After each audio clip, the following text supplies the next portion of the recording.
common mistake in English part 16. Material noun, proper noun এবং common noun সাধারণত article গ্রহণ করে না, তবে নির্দিষ্ট ধারণা প্রকাশের অর্থে আর্টিকেল গ্রহণ করে থাকে। 313 রুলস। ভাষার পূর্বে দা বসে না, খেলার পূর্বে দা বসে না, অর্থাৎ খেলার নামের পূর্বে, ভাষার নামের পূর্বে। পীড়াসমূহ অর্থাৎ রোগের নামের পূর্বে দা বসে না, রং বা বিভিন্ন রঙের নামের পূর্বে দা বসে না। 5টি ধারণা বা ভূতের নামের পূর্বে দা বসে না, যেমন sight, smell, hearing, tasty, touch এসবের পূর্বে দা বসে না। দিন ও মাসের নামের পূর্বে দা বসে না। স্কুল বা বিভিন্ন শিক্ষা প্রতিষ্ঠানের নামের পূর্বে দা বসে না।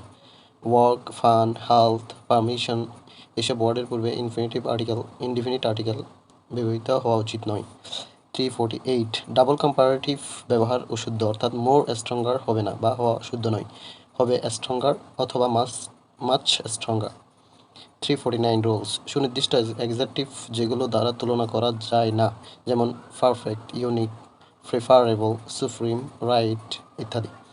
354 ইনফিনিটিভ এর চিহ্ন টু এর পূর্বে প্রিপোজিশন ফর বসানো উচিত নয়, অর্থাৎ ইনফিনিটিভই থাকবে, ফর ব্যবহৃত হবে না।